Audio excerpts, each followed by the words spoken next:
பாலியல் வன்கொடுமைக்கு ஆளாக்கப்பட்டார். இது குறித்து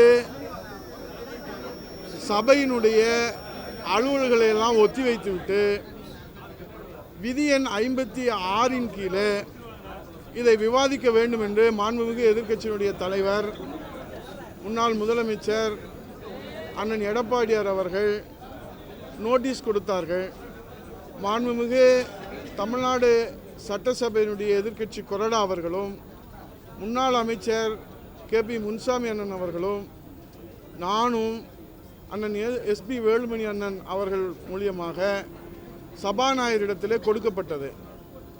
ஆனால் இன்றைக்கு மாண்புமிகு பேரவைத் தலைவர்கள் விதி எண் 56 அலுவல்களை வைத்துவிட்டு இதை எடுக்க முடியாது, விதி எண் 55 கவன ஈர்ப்பு தீர்மானமாக எடுக்கிறோம் என்று சொன்னார்கள். அப்படி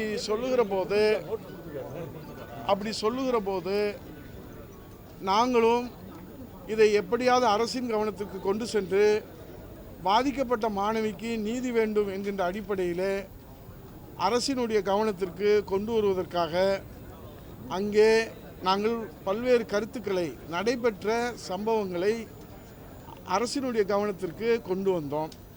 காவல்துறை கையிலே வைத்திருக்கிற முதலமைச்சர் ஸ்டாலின் அவர்களுடைய கவனத்திற்கு கொண்டு வந்தோம்.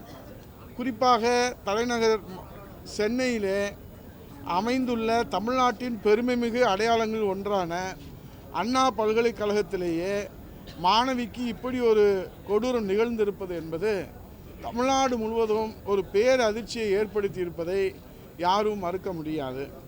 24/12/2024 அன்று புகார் பதிவு செய்யப்பட்டு ஒருவர் கைது செய்யப்பட்டுள்ளார். கைது செய்யப்பட்டவரின் பெயர் ஞானசேகரன் என்றும் இவர் திமுக கட்சியை சேர்ந்தவர் என்றும் அமைச்சர்களோடு நெருக்கமாக புகைப்படங்கள், அவர் கருணாநிதி நூற்றாண்டு விழாவிலே பங்கேற்ற புகைப்படங்கள் எல்லாம் பத்திரிகைகளிலே ஊடகங்களிலே வெளிவந்தன. இந்த நிலையிலே தான் சென்னை மாநகர காவல் ஆணையாளர் அவருடைய 26/12/2024 பேட்டியில் 24/12/2024 மாலை 4 மணி அளவில் காவல் கட்டுப்பாட்டு அறைக்கு ஒரு புகார் வந்ததாகவும் அண்ணா பல்கலைக்கழக மாணவி ஒருவரும் அண்ணா பல்கலைக்கழகத்தில் பாலியல் புகார்களை விசாரிக்கும் பேராசிரியர் ஒருவரும் இணைந்து கோட்டூர்புரம் காவல் நிலையத்தில் ஒரு புகார் அளித்ததை தொடர்ந்து காவல்துறை நடவடிக்கை எடுக்கப்பட்டதாகவும் தெரிவித்துள்ளார். ஆனால் உயர்கல்வித்துறை அமைச்சர், சட்டத்துறை அமைச்சர் மற்றும் பல அமைச்சர்கள் ஒருவர் பின் ஒருவராக 27/12 மாறி மாறி கருத்துக்களை தெரிவிக்கக்கூடிய அந்த பதற்றம் ஏன் என்பது பெருத்த சந்தேகத்தை ஏற்படுத்துகிறது. மேலும் உயர்கல்வித்துறை அமைச்சர் பேஸ் குழுவிற்கு 100% புகாரே வரவில்லை என்று முழு பூசணிக்காயை சோற்றிலை மறைக்கின்ற வகையில் அவர் கருத்து சொன்னதுதான் சந்தேகத்தை மேலும் வலிமையூட்டுவதாக அமைந்தது. உங்களுக்கு தெரியும், உச்சநீதிமன்றத்தினுடைய தீர்ப்பு குழந்தைகள் அதே போன்ற பெண்கள் மீது ஒரு குற்றம் நடந்தது என்று சொன்னால் அது குறித்து வருகிற புகார்கள் அடிப்படையிலே பதிவு செய்யப்படுகிற முதல் தகவல் அறிக்கை என்பது வெளியிடக்கூடாது என்பது விதி. அதை உச்சநீதிமன்றமும் உறுதி செய்திருக்கிறது. அப்படி இருக்கிற நிலையில் இந்த வழக்கிலே மட்டும் இந்த FIR என்பது லீக் அவுட் செய்யப்படுவது அது மேலும் மேலும் சந்தேகத்தை வலிமையூட்டுவதாக இருக்கிறது. ஏனென்றால் பாதிக்கப்பட்ட பெண், இது போன்ற பாலியல் வன்கொடுமையிலே பாதிக்கப்படுகிற பெண்கள் துணிச்சலோடு வந்து புகார் கொடுப்பது என்பதை அரிதிலும் அரிதானது. ஆனால் இந்த பெண், பாதிக்கப்பட்ட பெண் உடனடியாக புகார் கொடுத்ததை உடனடியாக வெளியிடுவது என்பது பாதிக்கப்பட்ட பெண்கள் யாரும் காவல்துறையிலே புகார் கொடுப்பதிலே அஞ்சுகிற ஒரு நிலைமையை ஏற்படுத்துவதாக இது கருதப்படுகிறது. ஆகவே இது குறித்து மாண்பு முதலமைச்சர் அவர்கள் பதில் சொல்லுகிற போது இதற்கு நாங்கள் பொறுப்பல்ல, இது மத்திய அரசின் கீழே இருக்கக்கூடிய NIC என்று சொல்லக்கூடிய நேஷனல் இன்ஃபர்மேஷன் என்ற அந்த நிறுவனத்தின் மீது விளக்கம் சொல்லப்பட்டிருக்கிறது என்று பொறுப்பை தட்டி கழிக்கின்றார்கள்.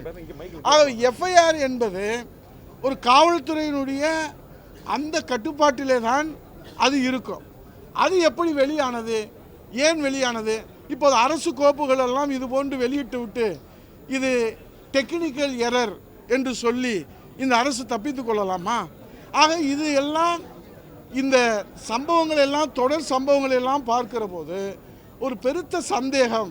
ஏனென்று சொன்னால் அந்த குற்றவாளி அந்த பாதிக்கப்பட்ட பெண் புகார் தெரிவிக்கிற போது தொலைபேசியிலே செல்போனிலே அந்த சாரோடு நீ இருக்க வேண்டும் என்றும் 3 ஆப்ஷன்களை முன்னிறுத்தி கொடுக்கப்பட்டதாக பாதிக்கப்பட்ட பெண் புகார் தெரிவிச்சிருக்கிறார்கள். ஆகவே அந்த சார் யார் என்று கேள்வி கேட்கிற போது காவல்துறையினுடைய ஆணையர் அவசரமாக விசாரணை ஆரம்பக்கட்ட நிலையில் இருக்கிற போது அவர் குற்றவாளி ஒருவர் தான் என்று ஒப்புதல் வாக்குமூலமாக கன்ஃபெஷன் ஸ்டேட்மெண்ட்டாக எப்படி முடிவுக்கு வந்தார்? ஆக பிளெயின் மூடில் இருந்தது செல்போன் என்று ஆரம்பக்கட்ட விசாரணையில் அவர் சொல்வது என்பது ஒரு பெருத்த சந்தேகத்தை ஏற்படுத்துகிறது. தொடர்ந்து 82 மாவட்டங்களிலே மாண்புமிகு எதிர்க்கட்சி தலைவர் நம்முடைய முன்னாள் முதலமைச்சர் எடப்பாடி அவருடைய தலைமையில் அனைத்து இந்திய அண்ணா திராவிட முன்னேற்ற கழகத்தினுடைய சார்பில் போராட்டம் நடத்தப்பட்டது. பாதிக்கப்பட்ட பெண்ணுக்கு நீதி வேண்டும் என்கிற அடிப்படையில் போராட்டம் நடத்தப்பட்டது. அவர்களெல்லாம் கைது செய்யப்பட்டு நாங்கள் எல்லோருமே தமிழ்நாடு முழுவதும் கைது செய்யப்பட்டு கைது நடவடிக்கைக்கு உள்ளானோம். ஆனால் நேற்று நடந்த ஆர்ப்பாட்டத்திற்கு நேற்று முன்தினம் அறிவிப்பு கொடுத்து நீங்கள் எப்படி ஆர்ப்பாட்டம் நடத்துகிறீர்கள் என்று சொன்னால் அவர்கள் மீது வழக்கு தொடுக்கப்பட்டிருக்கிறது என்று முதலமைச்சர் அவர்கள் பொறுப்பில்லாமல் பதில் சொல்வது சட்டத்தின் முன் அனைவரும் சமம் என்பது கேள்விக்குறியாயிருக்கிறது. ஆளுகிற திமுக கட்சிக்கு ஒரு நீதி, எதிர்க்கட்சியாக இருக்கிற அண்ணா திராவிட முன்னேற்ற கழகம் உள்ளிட்ட மற்ற கட்சிகளுக்கு ஒரு நீதி, சட்டத்தின் முன் அனைவரும் சமம் என்பதை காற்றிலே பறக்க விட்டு சட்டத்தை வளைக்கிற அந்த நடவடிக்கையை இந்த அரசு எடுத்து வருகிறது என்பதுதான் இந்த குற்றச்சாட்டு.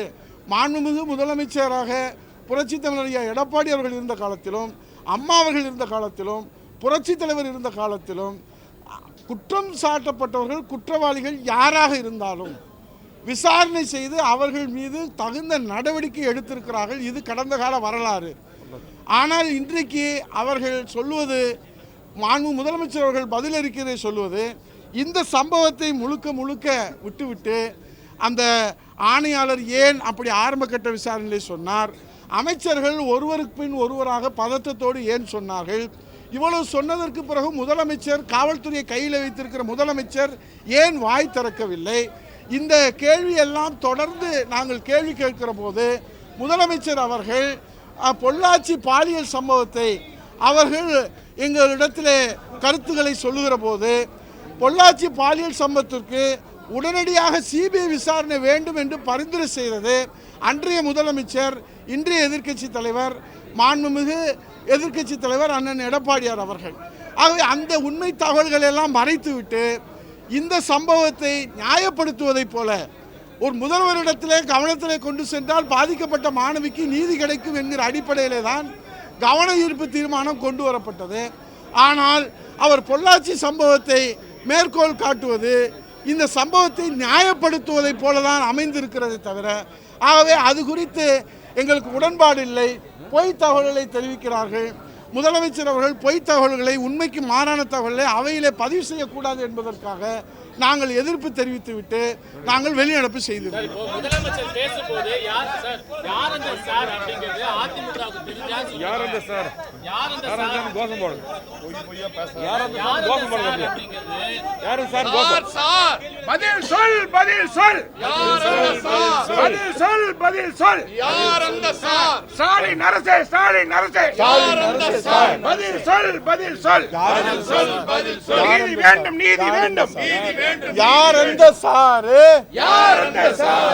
நீதி வேண்டும், நீதி வேண்டும், நீதி வேண்டும், நீதி வேண்டும். பாதிக்கப்பட்ட மாணவிக்கு நீதி வேண்டும், நீதி வேண்டும், நீதி வேண்டும், நீதி வேண்டும். யார் அந்த சாரு?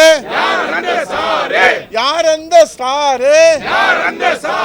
ஸ்டாலின் அரசே, திமுக அரசே, நீதி வேண்டும், நீதி வேண்டும், நீதி வேண்டும், நீதி வேண்டும். வெக்கக்கேடு, வெக்கக்கேடு, வெக்கக்கேடு, பல்கலைக்கழக வளாகத்திலேயே மாணவிக்கு பாதுகாப்பில்லை.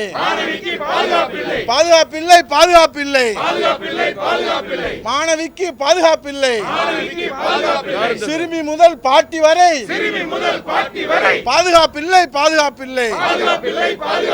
யார் அந்த சாரு? ஸ்டாலின் அரசு ஸ்டாலின் அரசு நடவடிக்கை எடு நடவடிக்கை எடு. உண்மை குற்றவாளிகளை நடவடிக்கை எடு நடவடிக்கை எடு.